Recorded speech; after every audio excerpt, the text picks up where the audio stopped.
The long vacation is finally come to an end, right? For some persons, it's ending today, and for some others like me, it's ending next week, Sunday. So, how has the holiday been for you? Um, what has the experience been like? I'd like to hear from you in the comment section. Well, for me, from my own end, it's been amazing. It's been wonderful. Well, everybody in the house has, have had to collect their own portion of having everybody at home for the holiday. Some days were really fun, some days were out of what was planned for the day, but then overall, it's been an amazing experience. It's been an amazing experience. So now that we are getting ready to take the children back to school or have the children resume for a new academic session, what are your plans beyond paying fees, beyond getting new uniforms and all of the back to school items and getting the meals and the lunch, everything for lunch and snacks in school? Aside those basic and preliminary preparations, how exactly are you getting ready, you as an adult, as a parent, how are you getting ready for school resumption with your child? What are the things you're putting in place? And so, in today's conversation, I will be sharing 5 things that you must do before you take your child back to school. 5 things that you must do before you take your child back to school. I am Choma Okoli, your early years parent coach and the founder of the Expectant Parent Academy. Welcome to our conversation today. So, the very first on the list of what you should do, one of the things you must do before school resumes is deciding the atmosphere you want in your home during school preparations. So, it's common practice in many homes that um, the morning period during school preparations always come with lots of conflicts, lots of yelling, lots of tension everywhere. The child is throwing tantrum. The mother is also the parents or whoever is preparing the child for school is also throwing their own tantrum, their own adult tantrum, and it's a match of tantrums. Okay, so and in the heat of it, everybody's affected. The child is affected. You, the adult, is affected emotionally and otherwise. So, going forward, what is the atmosphere you want in your home during school preparations? It's in your hands to determine that. And how is this even important?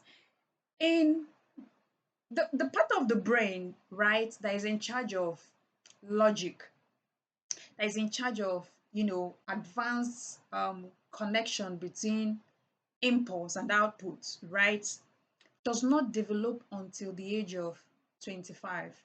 I'm talking about the prefrontal cortex, right?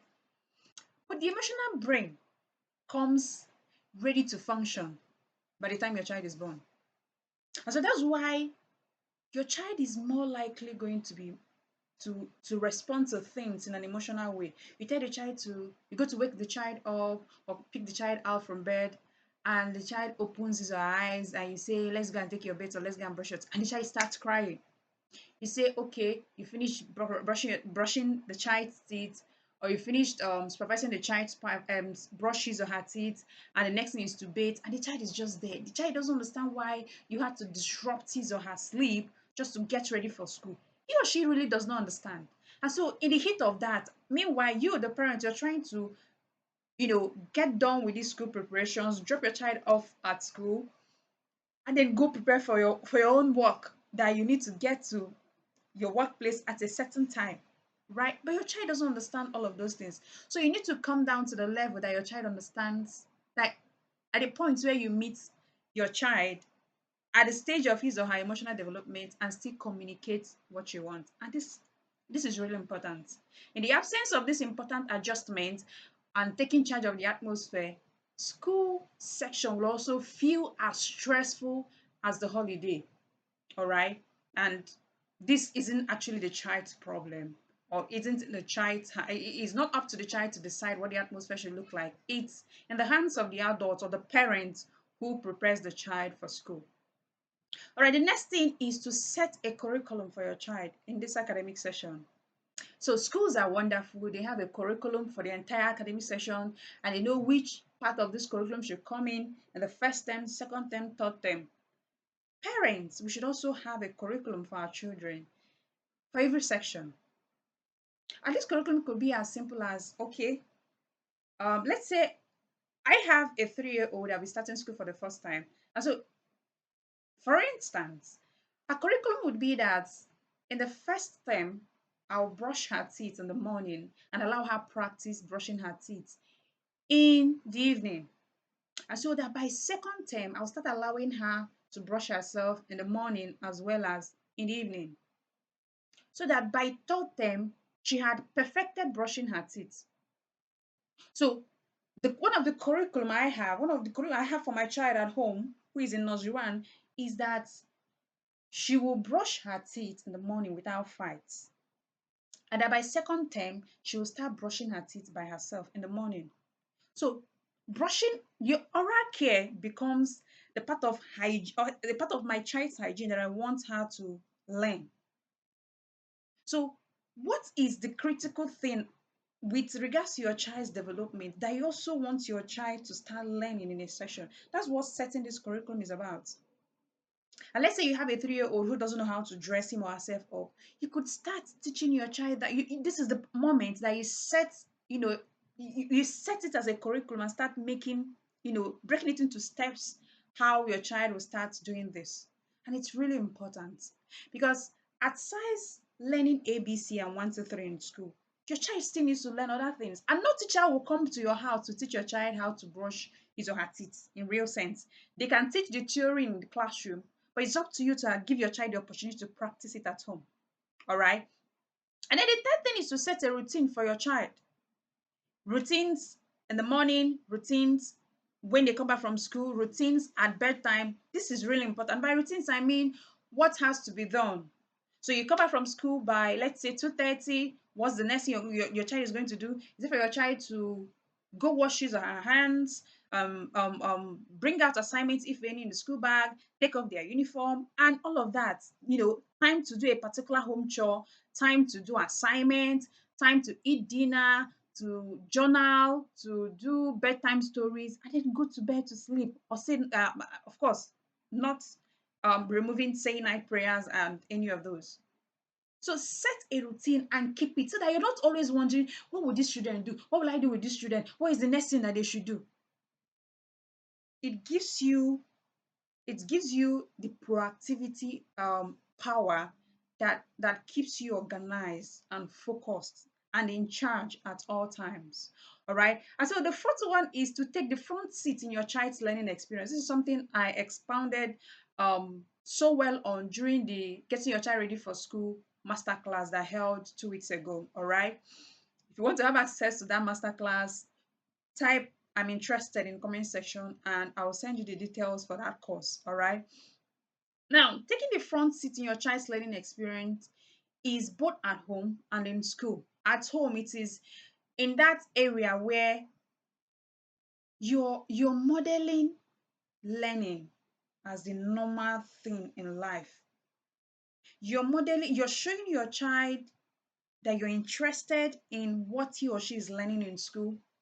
And so for those of us who have children somewhere uh, who have children around 4 years and above, who can explicitly tell you what they learned in class at the end of the day, please provide them the audience and the opportunity for them to teach you what they've learned. It's important, right? So in other areas, in providing an environment or a space where your child can sit and do his or her assignments, okay, making assignment period a moment of calmness and not a moment of chaos where one child is trying to do assignment and the other child is jumping up and down and and the activities will be distracting the one that is trying to do assignment and all of that. So these seemingly small things are really important in fostering your child's learning experience at home and in school. How well are you involved in your child's learning experience in the classroom? Do you even have a good relationship with your child's teacher? Do you even speak good of your child's school? Because this is important. If you talk down on your child's school or teacher, in the presence of your child, definitely your child will grow up wondering why school is so bad and mommy or daddy is still taking me to school. All right. So your child picks up the energy of the words you speak about his or her classroom teacher or school in general. And that's important. All right. So how how do you even know your child's teacher? What is the relationship with the teacher? It's important. It's important. I made a video a video earlier on 5 questions or questions you should ask your child's new teacher. You want to go watch that video and also learn what you can do proactively to have a good relationship with your child's teacher, which is very important in your child's learning experience. And then the last one, which is the fifth one, is especially important if you believe in God, all right, which is to pray with and for your child for the new academic session, right? No, no soldier or no army wins a battle that they've not prepared for. All right. So you're not just praying for your child to go to school and take the first position, you're also praying for your child for safety, for grace, for favor, to make the best or to make the most of what the school has to offer your child. And this is really important. This is really important. We don't always have to do anointing your child's oil or your child's head with oil when they're about to go out for school. When something happens and everybody's in panic, and then you remember you have to pray and all of that. How about starting to pray even when there is seemingly no need for you to pray for your child or even anoint his or her head? This is important. Let's not develop this habit of praying because we know there is a God that listens to us, and not pray because there is a problem or a danger we are afraid of that our children will become a victim of. Making the distinction between these two is very important. All right. And if you listen up until if you're up until this moment, then I trust you enjoy what you're listening to.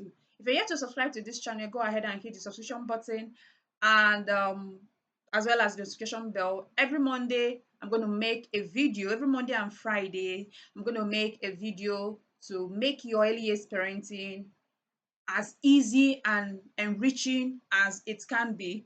And on Wednesdays, there's a video on that walks pregnant couples through their journey. So if you're pregnant, you also want to come back on Wednesdays, you know somebody who is, you can forward the channel link to the person to stay connected on our important conversations on Wednesdays for pregnant couples. All right. Once again, I am Choma Okoli, and I am your early years parent coach, the founder of the Expectant Parent Academy. I am happy to have had you watch up until this moment. And do not forget, school, learning experience for our children should be beyond schools.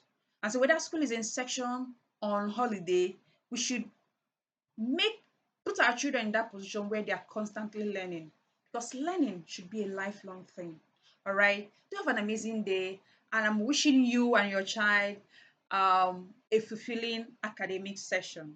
Have an amazing day, everyone.